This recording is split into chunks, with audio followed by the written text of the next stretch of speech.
Welcome to episode 43 of Upshift, RenegadeCon 2025 announcements. Upshift is the No Direction Network podcast that gives you an edge on Essence 20. I'm Ryan Costello. I'm Charles Cushman. All right, Charles. I dropped the preamble because I thought people going into this know who I am and I don't need a long list of credentials, but I just feel like something's missing after I introduce myself. What do you think? I completely agree. And that's only because I binge all of them. So I'm used to the rhythm of it. And then it's missing a beat. All So right. you're missing that one verse, like when you're singing a Christmas carol and you know there's a verse in there, but it isn't. And you know it feels wrong, but you don't remember the thing anyway. So you're going on. You're I right. feel like it just needs the thing. Okay, I agree. And so we're going to keep this in just so that people know organically how this came to be. But I'm just going to take a step back and say I'm Ryan Costello, one of the designers of the Essence 20 system and an author on the G.I. Joe Transformers My Little Pony role-playing game core rulebooks, as well as over a dozen other projects for Renegade Game Studios for Essence 20. And I feel it's better for so that we can remember that this is an Essence 20, podcast, because if you've listened to minute by minute, if you compare the 2 hour special and everything like that to it, we've talked about non-Essence 20 stuff a little bit more than we've talked about Essence 20 stuff. So it's a great reminder for us to stay on topic.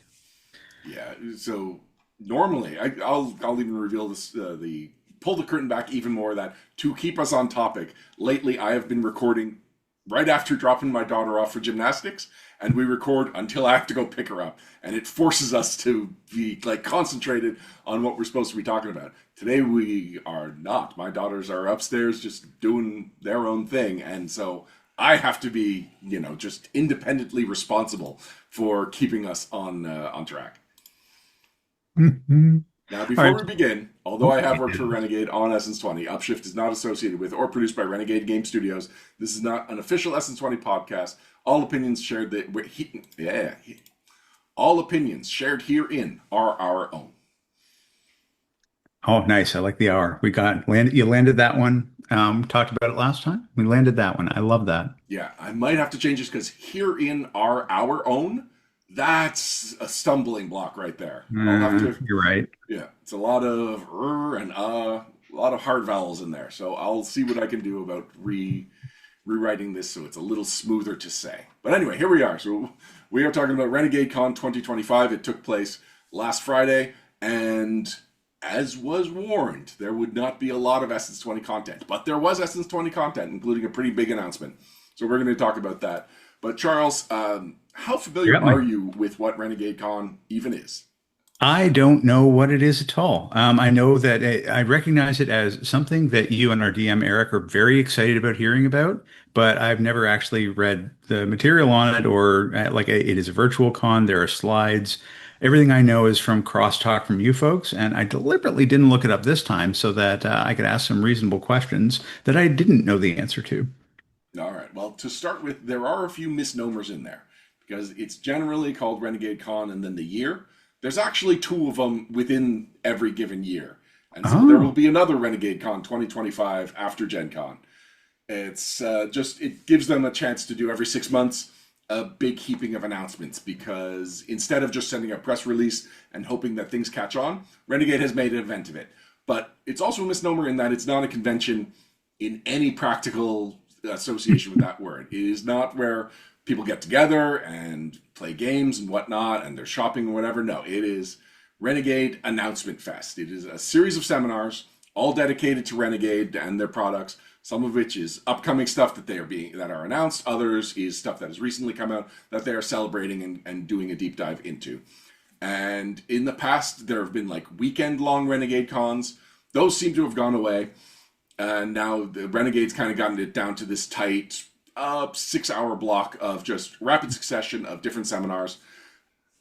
One thing I wish Renegade would do would be to acknowledge that most of these Renegade cons are focused on a single hotness and just call it the Renegade Con Heroescape event and make it all about Heroescape and not worry about the board games and whatnot. And then if it is really a much more evenly distributed event, say, okay, it's going to be a Renegade Con, all games, all included. well, I know that there's some because there was some talk before, and I know that Welcome to Night Vale, for instance, was going to have something. I have no idea what it is because I didn't look it up. Didn't want to Okay. cheat. Didn't want to look ahead to the end of the book. But Welcome to Night Vale is something that my kid got me into. Zoe went through a Welcome to Night Vale phase, and I was going, "This is a bizarre storytelling. I've heard it before in a different age, but nothing from this age where they've gotten to that level of this weird Twin Peaks-esque." With a little more bizarre and then a little more bizarre after that, to the point of absurdity. And so I was hooked for a while on that. And so I'm very interested to see how that, what are we looking at there? How does it fit into Essence 20? And what does it mean for Essence 20? So to take a step back for people that don't know, yes, Welcome to Night Vale it's a long running podcast that is in the format of a radio show, and it is in a city. It's basically if in the Twilight Zone was a single city, like all of the weird things that were happening, because things are absolutely absurd in it, and yet we are given the information in the like soothing tones of our host Cecil, and he will always present news in a way that things make sense to him. And then usually as he's presenting something, you realize a twist, and that when he says librarian, he is talking about some kind of mythical monster that kills all creatures on sight, or that when he talks about a dog park, it is some black hole that you should completely avoid. And yet to the people of Night Vale, it's just the dog park. And of course you don't go in the dog park. So yeah, it is a fun, fascinating show. It is definitely weird, and it found its audience. Like, I'm sure there's a million weird things out there that people gave up on, but the cleverness of the writing, the delivery is excellent, and so Night Vale is something that I believe it's 15 years old at this point. Like, it is early podcast for such an experimental form of podcasting. And yeah, it caught on, it has a following, and it continues to have a following. And last year, Renegade kickstarted it crowdfunded it crowdfunded a Welcome to Night Vale Essence 20 role-playing game box set that it funded successfully, funded very well. A lot of additional, like a lot of the add-ons got the stretch goals. A lot of the stretch goals got met. So it is just a chock full of content already coming out for this setting of Essence 20. And just recently, that material has become available digitally. So if you had backed, your PDFs are now available. People can get it.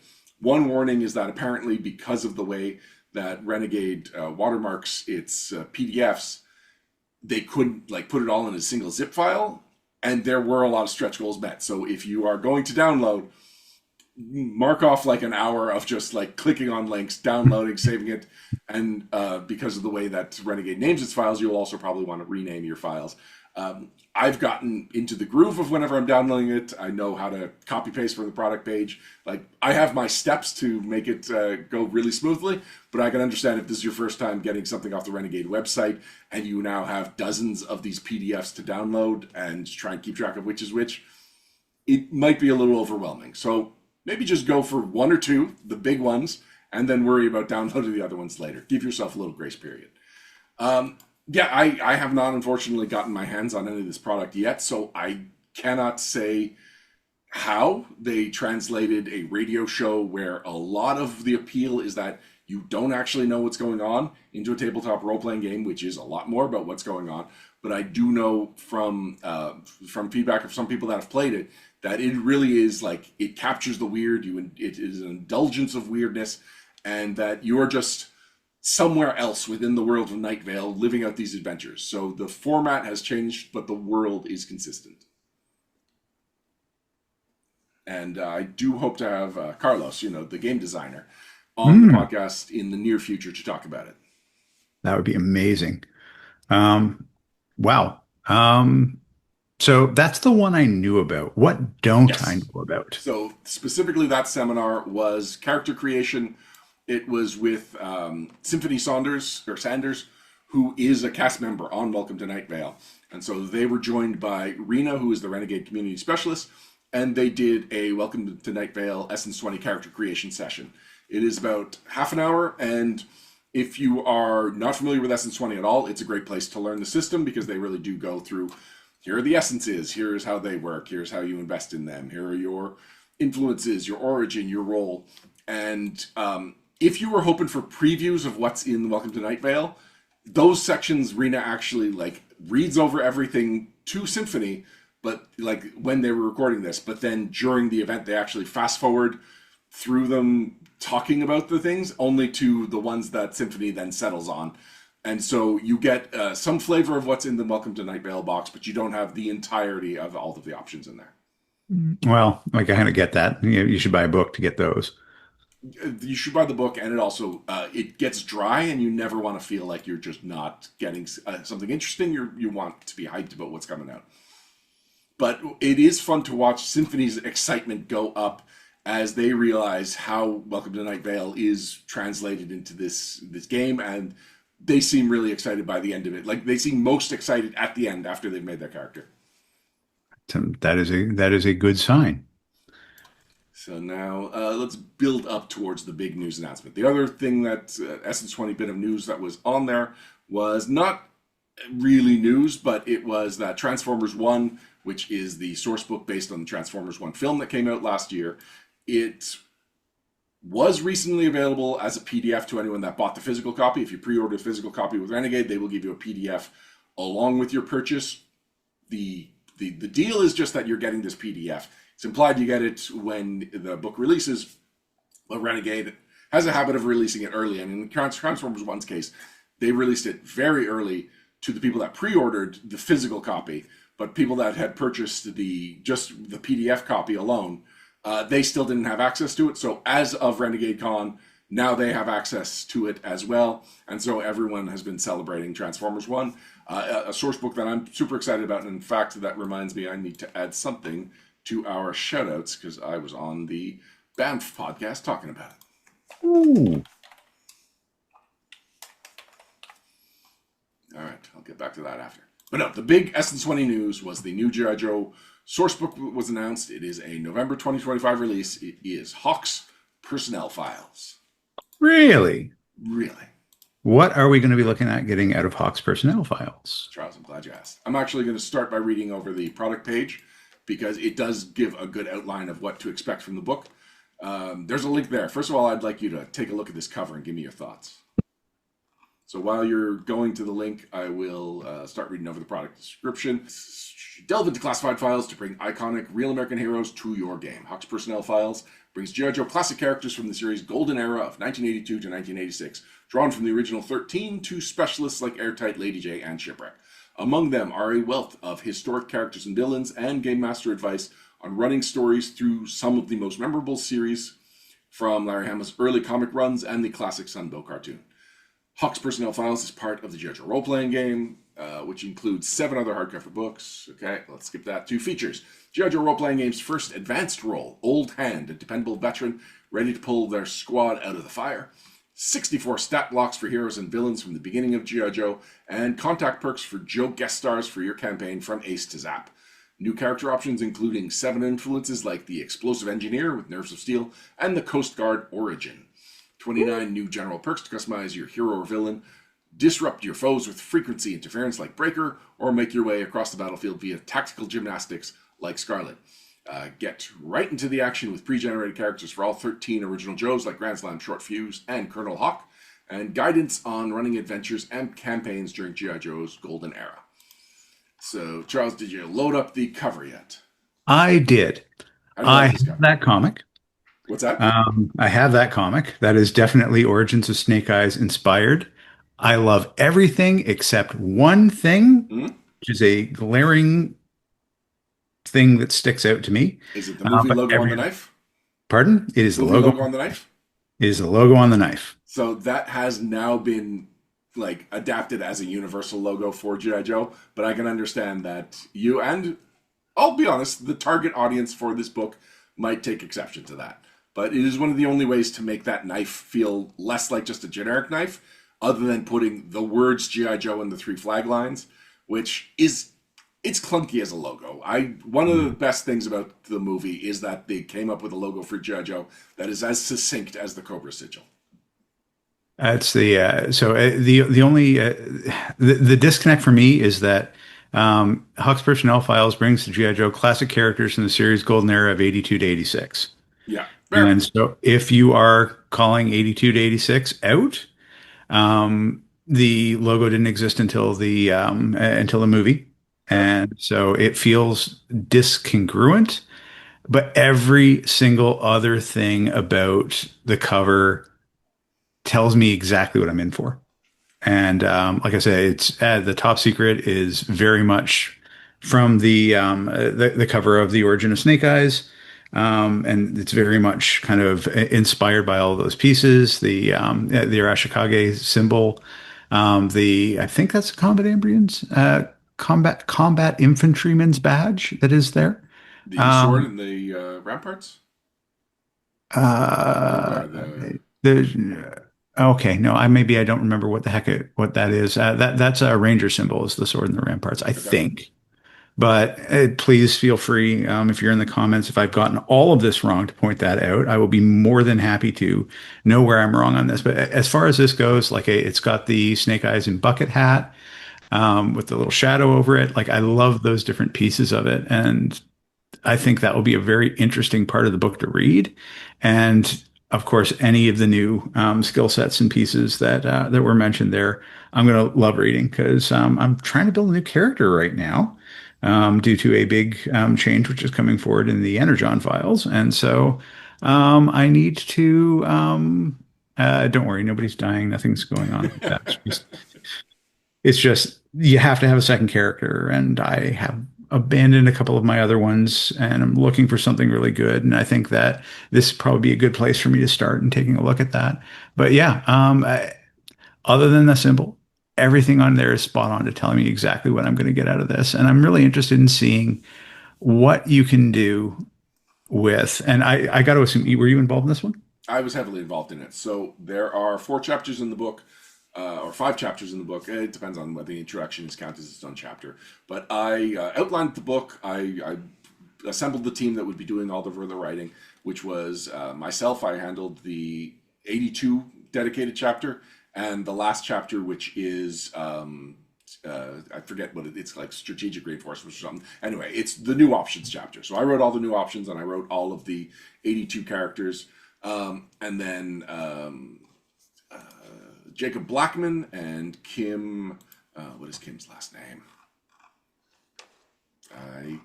Every time I talk about Kim on a podcast, I mess something up. Sorry, Cam. Yeah, Kim Franson. So they wrote they did all the threat stat blocks and whatnot for the 83 through 86 Joes, except for one. And I'll say I wrote Flint, but here's the thing. We had already divided up the word count and the labor and whatnot. And so Flint was originally assigned to Jacob. And as the book was wrapping up, I was like, I really wish I'd given myself Flint. Flint's my boy. He always has been. And then I looked over the progress the progress tracker, and Jacob hadn't gotten to Flint yet. So I just reached out and said, like, Jacob, can I take Flint? You will still get paid for the writing of Flint. This is my gift to you because I just want to write this character. And so, he got a free couple of hundred words so that I could do my favorite character growing up. But the history documents, because this book is kind of 3 separate things. It is obviously a big chunk of threat stat blocks and contact stat blocks. So it has a very logistical purpose for any campaign. But because we didn't just put everyone down in here's these 65 stat blocks in alphabetical order, use them as you will. No, we broke them down into the era that they were released. And so we made every chapter a mini campaign setting. So if you want to do just 82, and there's only a dozen or so Joes, and they have 1 tank and 1 Jeep and 1 motorcycle and 1 jetpack. And so it's this small, super specialized unit. We do a breakdown of what's going on in the G.I. Joe team, what they know about Cobra at the time. And so we had Justin Bell come in and write the history of what was going on at the time. This is Justin's second time working on a G.I. Joe RPG book, but this one was really in his wheelhouse. So he opens every chapter with a history of G.I. Joe in that era.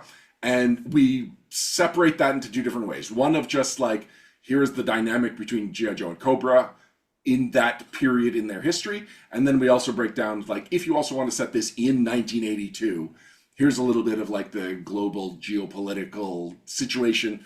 We don't go too much into that because Wikipedia exists and that's all stuff that's based on real world things. So we focus more on just the G.I. Joe Cobra stuff, and most of it can be like transferred over to a modern setting if that's what you would prefer.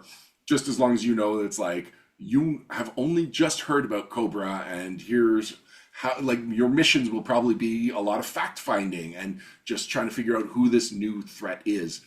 And we've got a couple of new things. We've got a couple of stat blocks in every chapter for Cobras. Most of the stat blocks are Joe's, but we do a lower level version of Baroness, lower level version of Cobra Commander, lower level Destro, lower level Mindbender, and lower level Serpentor.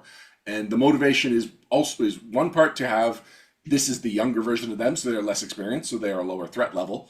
But also because one of the things we realized after we set the threat levels where, you know, these are the biggest bad guys, so they are the highest threat level, but now you can't have an encounter with Cobra Commander, Destro, and Baroness because that's a super difficult encounter. You have to treat them each as their own individual boss fight. So by having these threat level 10 versions, you can have them all together, and they can all be in a hiss tank or a trouble bubble. Like, you can create a levels 10 through 20 encounter by including more and more elements and including all of these characters.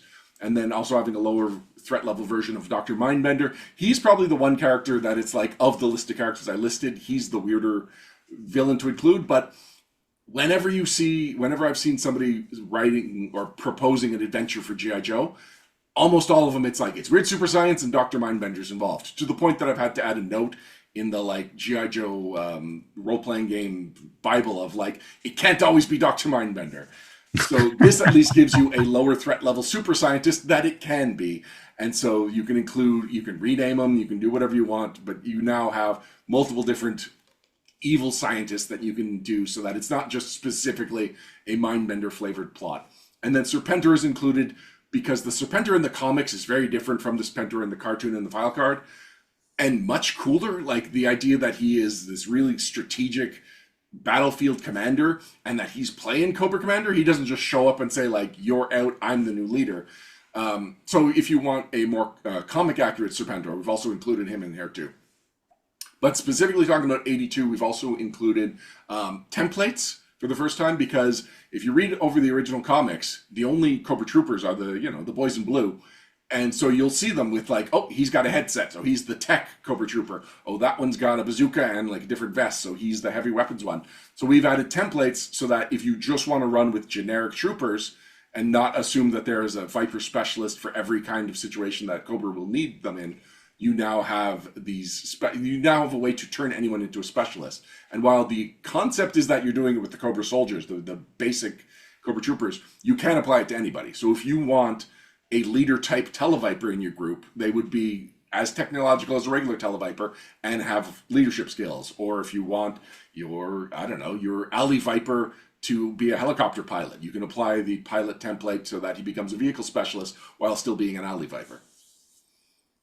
That's kind of awesome. I'm looking forward to being able to have incorporated in a campaign the Serpentor that invented pizza. It's absolutely. I love that character. I love that character who is quoting Roman history on the battlefield, and like so being able to see that actually recognized and turned into a stat block and a characterization. I'm actually excited about that. But I really am looking forward to what you can do with a full-size page of character information about these individual characters, because 82 is a really, really tough year to fully characterize. It had a lot of good comics associated with it, but the characters all kind of look the same and didn't really have that kind of depth of being able to figure out who they were until around like the 84 was where it started coming in, 85 from there on. But I got to tell you that this is going to be really interesting. Like, this is the book I get not necessarily for all the rules, but definitely for all the lore, because it is, I think it's going to be super interesting. And if there is a one that follows it, that covers 88 and all that sort of stuff, that's going to be super interesting too, because there's a lot of 88 factions that we have in Factions in Action.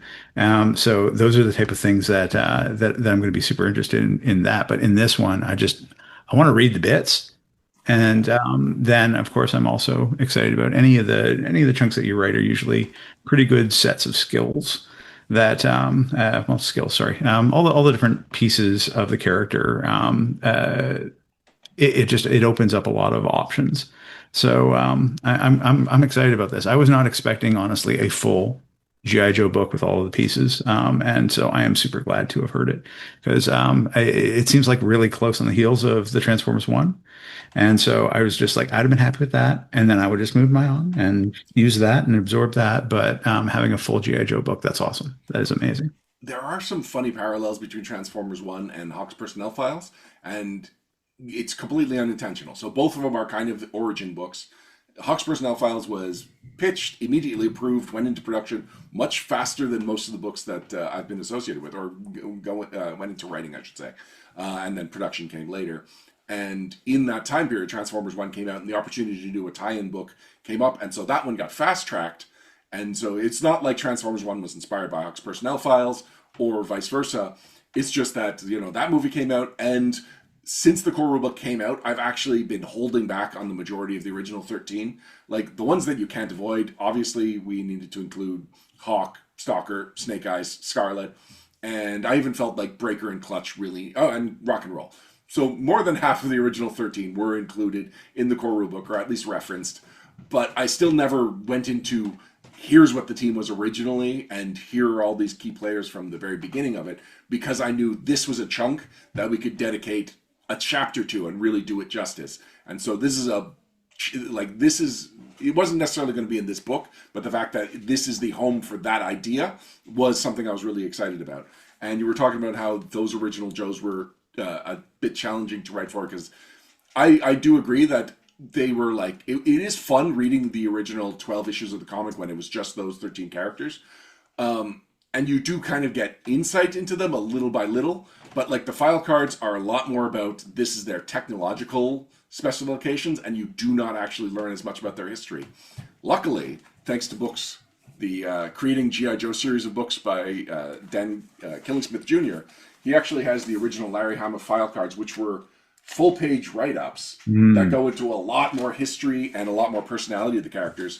And about 20 years ago now, he released that G.I. Joe Declassified miniseries, which was the mission right before G.I. Joe issue number 1. And it, again, is fully focused on the original 13 characters and gives detailed origins into each one. And it was really cool to see how a lot of the concepts that were written in the original dossiers but never appeared on the file cards, it took 25, 30 years for Larry to finally get to write them out. But like that is one of my favorite miniseries of all G.I. Joe comics. And the fact that we've got all of this ripe information for these characters that have just never fully had the time to get in the spotlight. Because again, once 83, 84 characters started coming out, they really overshadowed characters, and characters like Steeler, who was, I believe, originally conceived to be the leader of G.I. Joe. Because reading the original write-up of Hawk, Hawk flunked out of officer school and was kind of a renegade in the way that Larry originally wrote him. And I guess sometime in the development, Hasbro was like, no, we just need a clear-cut leader. And so a lot of the more interesting dynamic elements of Hawk's original write-up were dropped, and otherwise Steeler was the highest ranking guy, and he is kind of a footnote in G.I. Joe history. So again, to be able to say like, here's Steeler, he's a cool character that, yeah, he got a cool episode on the animated series, but that's not the Steeler that was originally envisioned by the person that wrote his original file card. That is very interesting. Not a comic I picked up. I obviously after the original series ended, I kind of abandoned them. I picked up a couple of the Devil's Due things because I thought the Cobra Civil War line was fantastic. But there's so much out there that references the original material I've never even seen. So I'm glad that you know about it, particularly if you have to write a bunch of things which are effectively going to be a show Bible. And for at least a lot of campaigns, and probably my own, would be based on the content that you'll have in there about those particular people. Because you want to have a sort of consistent understanding of what that is when you're running a campaign, so that anyone who like you can kind of point to, this is where I got that from. Having a show Bible is going to be, I think, it'll allow me to be more consistent about how the real characters are, because I would typically stay away from them. Other than like There's a glimpse of Snake Eyes walking across a window up above. You see him kind of going by, so that you know that you're in that universe. But trying to characterize them, actually trying to role play a Snake Eyes and as a GM would be kind of challenging. He turns to you and he says, "Nothing." He gives you the thumbs up. He puts his sword away. I'm not sure exactly how to express that. So that is awesome. Uh, So it's also one of the main critiques we got to the core rulebook was that we didn't have stats for the Joes. Something that I was really surprised by how much people wanted those. Like I figured collectors, I could understand them appreciating it in the same way we talked about when we were statting out Cobra Commander. People may never run Cobra Commander in the game, but they want to read it and they want to know how Cobra Commander translates to an Essence 20 role playing game. And but otherwise, I thought that the 81 write ups that I did for the introduction, where it talks about, we called it the active roster, and here's all of these characters from a wide variety of the G.I. Joe timeline. It said like where you would find them around the pit, what they would be doing on a mission, and then a paragraph about their personality. And I thought that was all GMs would need to NPC these characters, but no, people really wanted to see the stats for these Joes. So this book finally addresses that. And what's even more fortunate is that, well, first of all, we didn't have to take anything out of the core rulebook to make room for those things. Like, I get why people are saying they wanted that stuff, but the G.I. Joe core rulebook's already the biggest Essence 20 core rulebook. So, like, it would have been losing something to gain that space.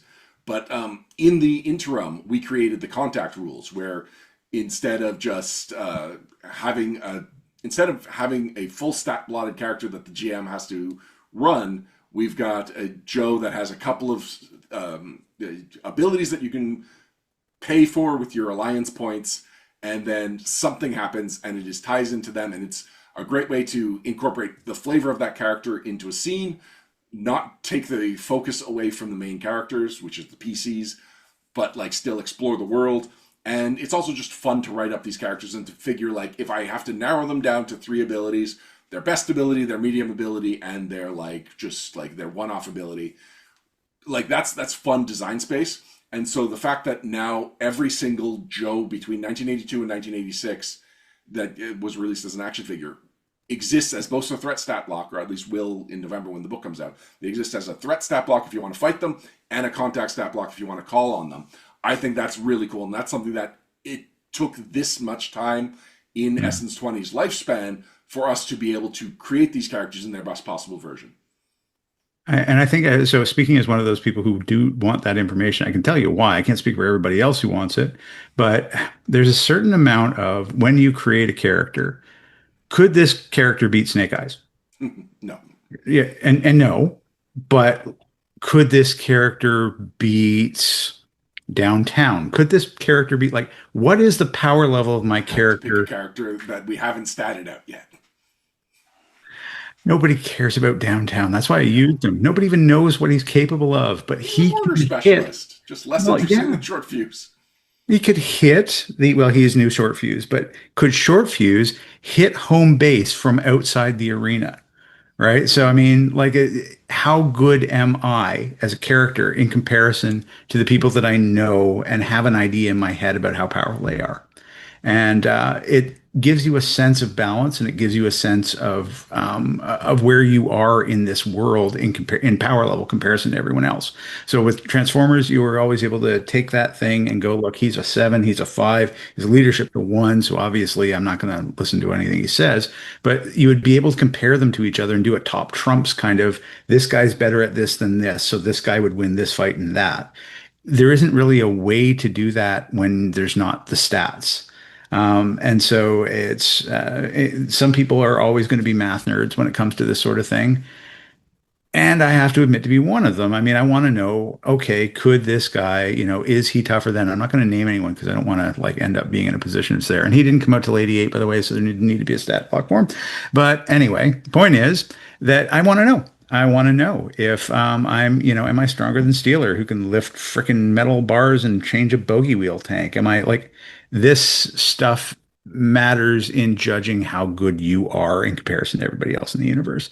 And it also gives you an idea of, I want a character that's like Stalker. I want a character that's like Roadblock.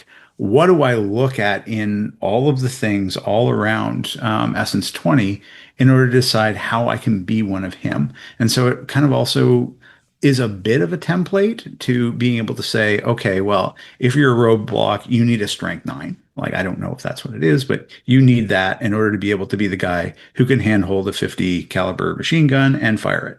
So, and you won't be there at the immediate part of your character, but eventually that's what you want to grow towards is to, if you, that is the thing you want to be, that's the thing that it is. So, I'm looking forward to kind of, in as much as that part of the book helps me understand where my characters are in the greater scheme of the universe. I value that. And you know what?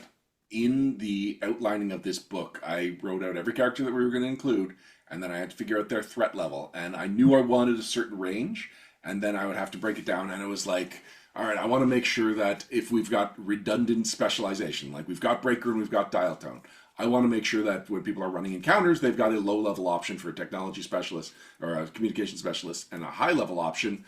And now I have to decide basically what you were saying, which of these two communication specialists is the better communication specialist.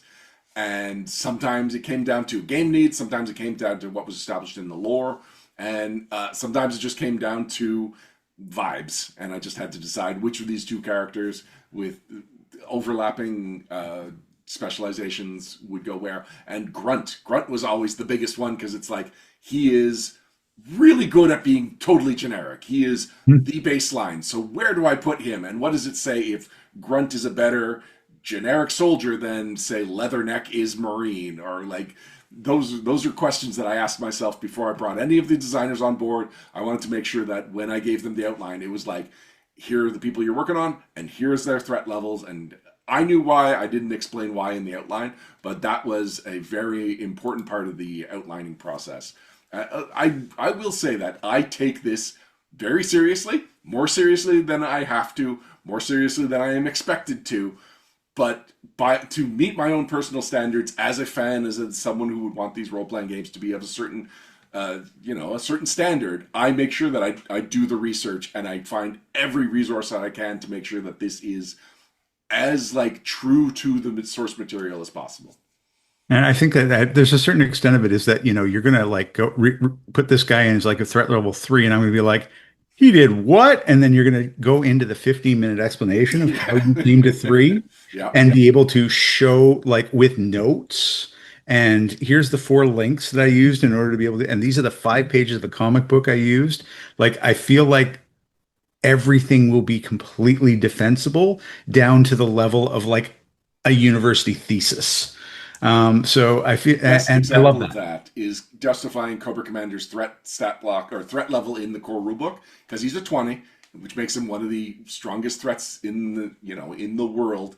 And when people question it, I could be like, well, his stat block or his file card literally starts with the most dangerous man in the world. And then they're like, but could he beat Megatron? I'm like, fun fact, Cobra Commander has more wins over leaders of Autobot or of Cybertronian factions than any other character in fiction, including Transformers. He beat Rodimus Prime and a whole group of the elite Autobots in a crossover episode in the animated series. Every single G.I. Joe Cobra comic book starts with Cobra Commander getting one up on either Optimus Prime or Megatron or both. And in the canonical, and like I could go on, and like, yes, I can absolutely justify Cobra Commander being able to beat Megatron. And when people say like, but not in a fight, and it's like, have you seen Cobra Commander's stat block? He has a retinue of Vipers as part of his stats. Like, he is never going to be one-on-one in a fight against Megatron. He has all of these tricks because that is how Cobra Commander has beaten Megatron in the comics multiple times for 40 years. And I expect that basically that will be 100% of every single thing that you see in the book is going to have that level of thought behind it. And that's why I'm excited about it as lore. Like, I may disagree with some of them, but I know that it is based on this incredibly detailed analysis of every form of everywhere it's been in all of the media. And I'm not saying that to be facetious. I mean, it literally is going to be that, because I know you well enough to know that you would not put that stuff out there unless it was exactly right. No matter what you were getting paid, no matter where your role in the book was, it would all be researched like that. And partially because it's already, most of that's in your brain, but also it has to make sense. this world has to make sense. And I mean, it's a cartoon. Nobody would, I guess. Well, a lot actually. Everybody would care that would, review this and be this has an opinion on this stuff. And so it absolutely does matter to the people who are, have been obsessed with this stuff for 45 years or so, that they're really, I mean, it really does have to, it has to do the job. And I have absolute faith in you and anyone that was working with you on something like this, that it would be there. So it will answer some questions. It will tell you whether or not, this person could beat this person. Okay, yeah, Jinx can't beat Snake Eyes, but can Jinx beat Scarlet? Ooh, good question. And the book will probably give us the answer to that. Oh no, Snake Eye, sorry, 80. Yeah, no, I've got. Oh no, I don't. Well, Jinx is in Factions in Action 1 and 2 for different reasons, and so I doubt either of those stat blocks could beat Scarlet, even though Scarlet has now 2 stat blocks. I don't know actually. 82. Well, that's what Scarlet? I'm going to do after this call. Yes, I will look it up. But yeah, it's and we'll have to remember that and put it in the next one so that people don't worry themselves sick or argue themselves sick over this particular one. There is an answer to that question. It's so this is phenomenal. I know that you can't really go into too much because it's not a released product, but you know what is a released product? A lot of things. Transformers 1, which you've completely skated over. We've never had a conversation about this other than you said, oh, and by the way, it's out. And I'm like, it is? Did you work on this thing? If it is something that you did work on it, right? Like you Yes. worked. Okay. I feel like this is something, and we'll probably make this the another conversation or for a full other upshift. But I'm very interested in knowing about it and knowing the rest of it. Transformers started out as one of the best score books released. I think that's pretty much agreed on, right? Or is that a Yeah, controversial I think it statement? is agreed on, or at least as far as the core rules of it. There are areas that, given a mulligan, I know what I would do for a different version of the core rulebook. But yes, generally, it's well received. And so I'm very interested in seeing what second, like what this additional book. The other ones were very much continuations on the same theme. This is brand new because it comes from Transformers One, which is, it's a media property that none of this has been done about specifically kind of a tie into a media property thing before. I'm really interested in hearing more about it. Um, but I think we're going to gloss over it again because I'm pretty sure that we're like, how are we on time? Yeah, we're quite late on time, so the next episode could be a breakdown chapter by chapter of Transformers One. That's I something think I would that. like that very Yeah. much. Okay, so then I just busted out the outline, but I will save it for another time. Yeah, I think that I want to know about it more in depth because I think that it's a full product and it's out and it's one that I know nothing about and didn't even know existed until such time as you kind of slipped it into the end credits. Oh yeah, by the way, this whole thing's out and you can download it now. And I'm like, oh what? I'm very interested in hearing about Transformers One in the next session. But yeah, wow, so much more than I expected. Just from that one, you know what? There is plenty I didn't even bring up about Hawk's personnel files. It is probably not going to be as big as some of the previous source books, and yet it is packed. Like you will, I think. Actually, I don't even have to think that when people see this, they will love it. One of the most exciting parts about the General Hawks or Hawks personnel files being announced is that as of Transformers One, Renegade has started bringing in test readers just to go over it Mm. and see if there's any like obvious questions that are missing. But yeah, as soon as General Hawk's personnel files was announced, all of the test readers who are told they cannot talk about a book until it's announced and they can't go into details until it's out, they all sprung onto the Discord to say like, I love this book. This is a super exciting book. I'm amazed that it exists. Yeah, I'm really looking forward to it. I think that it's just there's a lot in there that I will be personally interested in, and anything that brings more options to the play, I absolutely love. So anyway, okay. And again, I think we're gonna when it actually comes out, I think we're gonna spend a lot of time on it. I think that there's it's one of those things you have to take apart granularly in order to be able to fully appreciate. And I'm trying really hard not to ask you questions that I know that you can't answer. So That being said, I think we're going to have to call it for today. Ask me one question that I can't answer. One question that you can't answer. Oh, so you made reference to a couple of new skill sets. When am I going to be able to have the wearable rocket launcher fast draw like skill sets where it's a one person wrecking machine of completely illogical amounts of firepower? The core rulebook. There is, Really? yeah, yeah. So when I was doing the equipment chapter for it, I had a couple of goals, and one of them was to make sure that you could be fast draw. The other one was that you could be a Shiko who has armor that turns into a motorcycle. And so it takes a lot of upgrades and a very specific set of upgrades, but it is possible. Okay. See, and I need to probably read the, what is it, the Essential Builds blogs? Oh, If those are I just for be able fun. Like, to, so yes, read the Essential Builds blogs. Those are mine. Essential Builds though takes pop culture characters because I don't want to do anything that could end up being in a book because uh, that's the original concept was called G.I.I. Joe, and it was going to be three different versions of a concept. And so it would be like, you want a medic? Here's how you make a doc. Here's how you make a lifeline. Here's how you make a stretcher. Something that I've already written, and it just exists in a place that will never see publication because it's not to the Renegade style and it's not to the Essential Builds. So just know that that is out there, and unfortunately, is for my eyes only. But no, otherwise, Essential Builds, I take a pop culture character and I just build it using using every book possible as a source. And some of the builds have been wacky. Like I recently did um, the Sergeant Slaughter from that WWE / Master of the Universe crossover line. And so it's a very specific Sergeant Slaughter who are basically didn't use any of the options from the Sergeant Slaughter box set. And it's funny, like you can even see my thought process as I'm writing section by section because I do write it linearly. And it does start with like, here's my design goals. And so then as I'm picking the options in that blog, I was even like, wait a second, I'm getting pretty far into this build and I have not picked anything from Sergeant Slaughter. Let's see if this trend continues. Um, I'd actually have an idea for an episode where we just go through, you pick a pop culture character, and I show my whole process of how the Essential Builds blog works.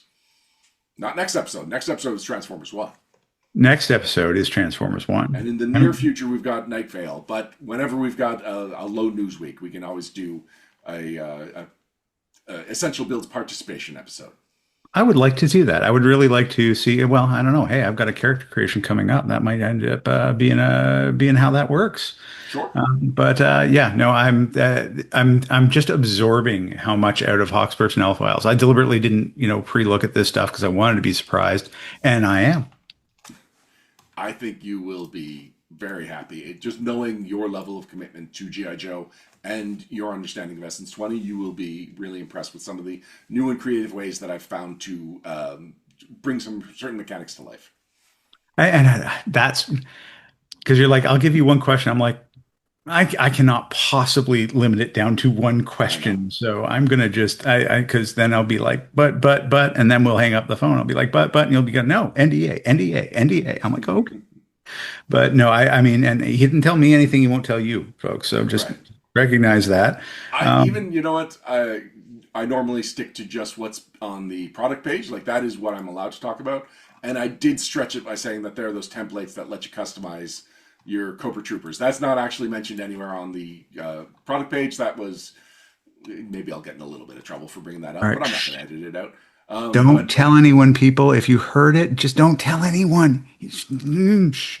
I am just glad the product page allowed me to say that it's not just stat blocks, it's also these chapter by chapter campaigns. So if you want, the team is growing and they have new specialists, and you could be, the team's first Arctic Trooper instead of Snow Job or whatever. Like that is something that this book could easily be written off as just a stat block book, but it is that plus it is the campaign setting book, like mini campaign settings, and it's just a quality of life update. Like when I was writing the new options chapter, I again looked at every character that we've got in this book and said like, who can I not make as a player character? And one of them I realized was Cutter. We didn't have a Coast Guard equivalent origin, which is why there's the Coast Guard equivalent. The Coast Guard origin.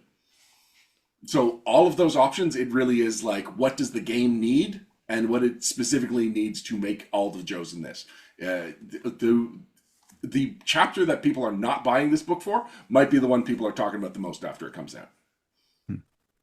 I'm not going to ask you the ultimate question, the one that I've always wanted to ask you, but I'm going to hint at it, and then you can figure out when and in what year from now you'll be able to answer it. But multi-classing? Sort of. Like, no, I can. You're not seeing the look on my We've face, got but the it's cross like, training and the cross focus, whatever it's called. Anyway, you can do minor forms of multi-classing in the core rulebook, but we do have the old hand, which is the first advanced role, and that is also a measure of multi-classing. It's not straight up, I take one level of one role and then another level of another role. We don't have that, but we do have a couple of different ways that you can blend some mechanics and some theme over. And also in Cobra Codex, we introduced the infantry. Oh no, sorry, the officer. One of the officer focus is the exemplar, which lets you be a leader of a squad type, and your focus perks are just getting role perks from another role. So multi-classing is an option in a way, just not the D&D version of it. I almost said the all right. WWE version of multi-classing. I don't know what That would be who would be a good WWE multi-class person? They're usually one because note. he's a wrestler / actor. There you go. I didn't even know he's in WWE anymore, but that I guess He's a part owner now. well, about time.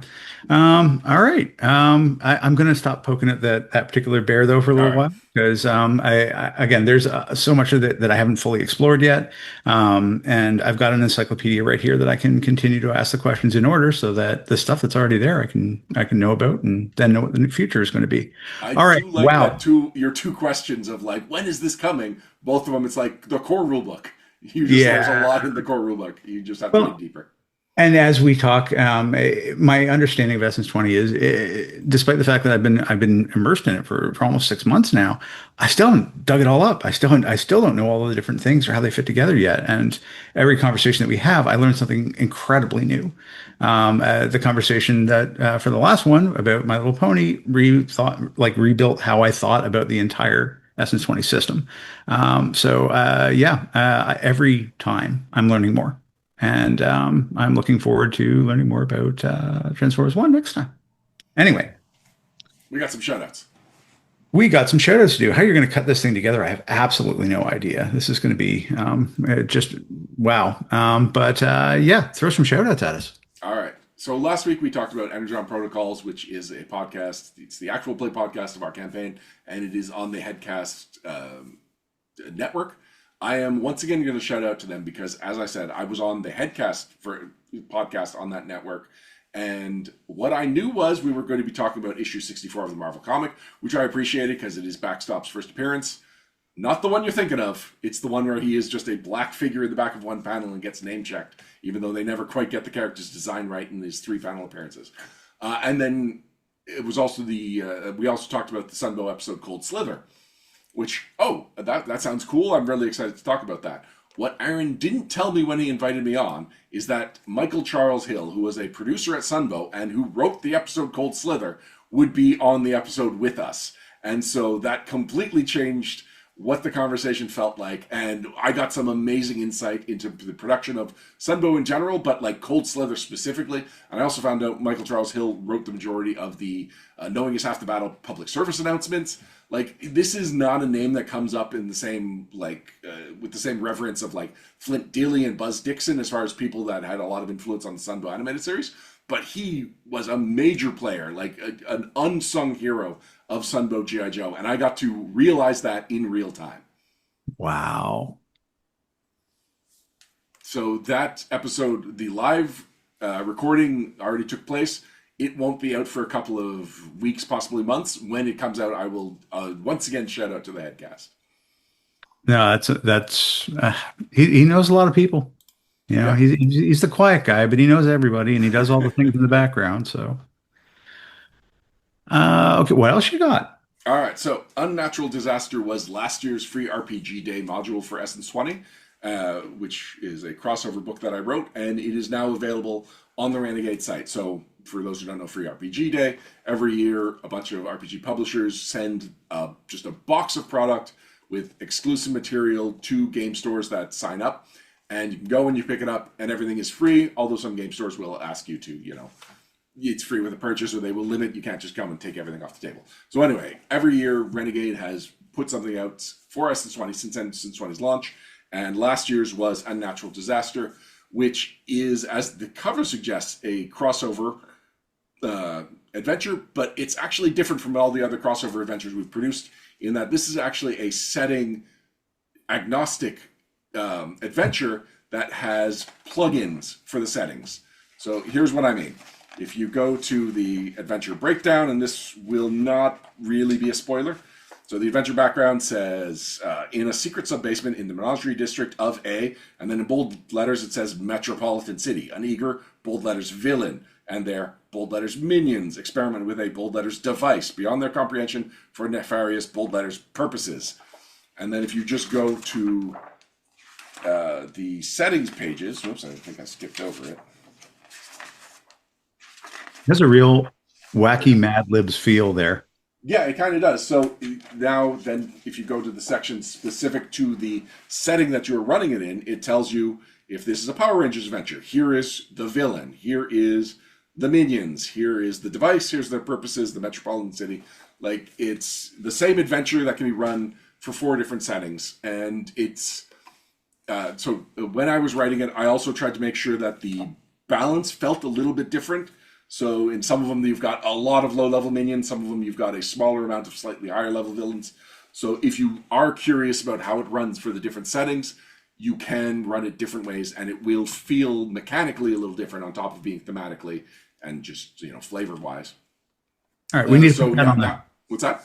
we need to put that on the future list of things to do a whole episode on because I mean, Okay. how you write for 4 different campaigns, like 4 different worlds, and make them all fit together, and then oh yeah, go back to the back and just write this thing in, and then all of that works together. That has to be a massive complexity. I know you got a lot of tools to do it within Essence 20, but how you construct it in such a way that it could happen in Equestria or in Autobot City or in and I haven't played it or looked at it because I didn't get to free RPG day today. Sorry, this year. But being able to write for that feels like an interesting technical challenge that I would like to hear about. So Sure, we'll that talk goes on about it the list. sometime. But just to be clear, this is actually last year's. This is 2024. So Renegade Oh, waits a year after it goes to the stores, and then they put it on their site. So now you can buy the hard copy or the PDF from the Renegade store. got it. And does this have anything else to do with the other disaster? There's disaster themes on. There's a pony one like Diamond Dice Disaster, and Power Rangers has like a recipe for disaster. Okay, no, it doesn't. It's an unnatural disaster because you are in a city, a major metropolitan city, when there's an earthquake, and then as you do investigating, you realize that it's not a natural disaster; it's an Ah. unnatural disaster. Oh, Mm. well, no spoilers. But yeah, sorry, I saw the list and I'm like, oh, well, is that a theme? No, no, there's just a lot of disasters around. These things happen. So, awesome. Well, yeah, every time you kind of name drop one of these things in the shout outs, I'm like, you could have like we need to talk more about what these products are that you're working on because these things are absolutely interesting. And I guess maybe creating something that didn't seem like a very an amazing technical exercise, but as someone on the outside, I couldn't even imagine how I'd even start doing that. So I'm very interested in hearing how you did. Well, listen, when I say I've worked on over a dozen products beyond the core rulebooks, and in my blog, I talk about how I've written 300,000 words for Essence 20. Essence 20 is not that old. That is a lot of words and a lot of products that I've contributed to. And honestly, when Unnatural Disaster showed up at my door, I was like, oh, I forgot I worked on this. We have to read it over again before we have the episode on it. Oh, I So. have. Now that I've read it over, I was like, oh, I'm so clever. Awesome. Well, indeed you are, but not really great at keeping the time under wraps. I So know. We're going to. gymnastics classes. Yeah. So yeah, finally I was on the Banff podcast, and it was with Jacob Blackman, who also co-wrote Transformers One. Jacob Blackman, Kim, and myself were on both the Transformers One and the Hawks Personnel Files team. Interestingly enough, like, it's just kind of a coincidence that those are the two products the three of us have all worked on together. Maybe we're a good team. Maybe we'll keep trying to keep the band together. But anyway, so yeah, we were on Banff and we were talking about Transformers One, which you and I will be doing in the future. So I'll try to make sure that the anecdotes that I said on Banff, I will come up with whole new anecdotes for when we talk about Transformers One next episode. Or I could just not listen to Banff. I was gonna, but now maybe I won't. So I can be, you can reuse the same material with me. Yeah. It's not just you, though. I want the audience. Right. There's other people listening to this. There is. We have a dedicated Essence 20 fan audience. Well, I'm glad that you could share this. What, hour and a bit now? We'll see after I chop it up. Yeah, fair enough. And this 15 minutes of very, very well curated content. Anyway. But no, this is great. A very, very new and important thing to look forward to, and a thing that's already out to talk to, and a bunch of stuff coming from Hasbro. So, all right. Until next time. Oh, sorry. If you would like to know more about Essence 20, no, let me start that again. So before we go, you can check out NoDirectionPodcast.com if you wanted to see other great gaming podcasts or other great gaming content, such as the Essential Builds blog that Charles and I were just talking about. My latest entry was the Terminator. So what I thought was the T-800, but apparently that's just the endoskeleton. When they put the meat on it, it becomes a T-101. This is terminology I didn't even know, but I learned about in the design of this character, who is a fun character. I got to play with some of the time travel stuff from the Jump Through Time Power Rangers book. And of course, there's some My Little Pony options in my Terminator build, because how could there not be? Also want to say thank you to our patrons. You can find out more at patreon.com/nodirection. And thank you to Wordburglar for the use of Letters from Snake Eyes Part 4, our theme song. Find out more at wordburglar.com. Until next time, I'm Ryan Costello. And I'm Charles Cushman. This has been Upshift.